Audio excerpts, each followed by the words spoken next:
Hi everyone! Welcome to my YouTube channel. So ngayon po ay magluluto po tayo ng gambas. Lagyan po muna natin ng konting oil.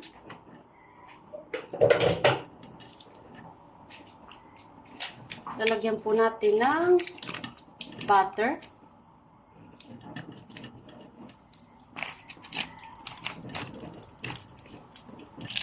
Lalagyan po natin siya ng garlic.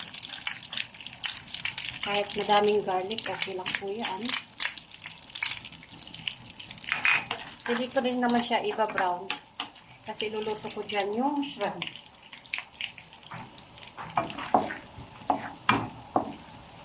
Lagyan natin yung shrimp.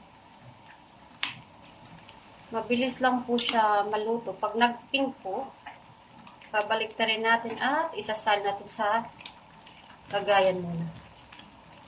Para maluto lang.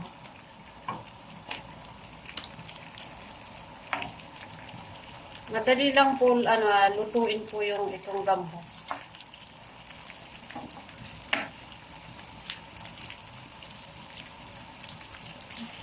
Ayan, pag nag-pink na po sila, baliktarin lang po natin. Huwag po natin i-overcook ang shrimp kasi magiging po siya. Magiging rubber po yung And then, ililipat natin sa ibang lagayan.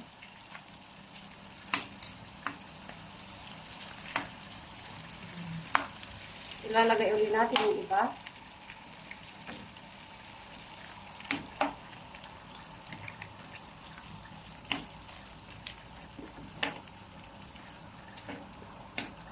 Hintay lang din natin sila mag-pink. Para po ibalik na rin po ulit natin. Ayan. Balik na rin na po natin sila.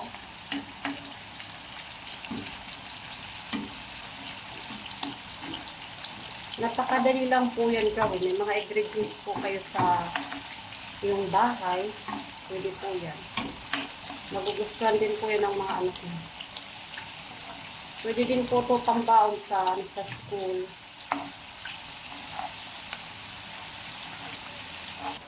Ayan. Pagkatapos po niyan, lagay po natin yung kayo ng naluto natin. Maglagay po tayo ng chili flakes.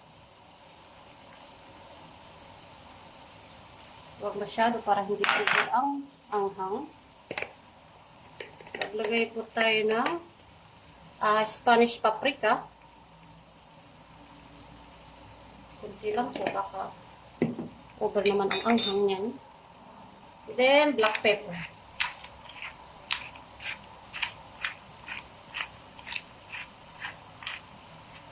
Then, haluin lang po natin.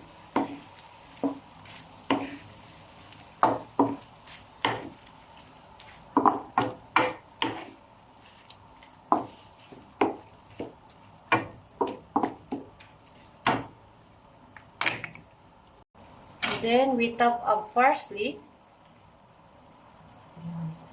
Kung wala kayong fresh na parsley, pwede po yan ang dry parsley. Okay lang po yan. So, ayan, luto na po yan. Napakabilis lang po. So, titikman po natin.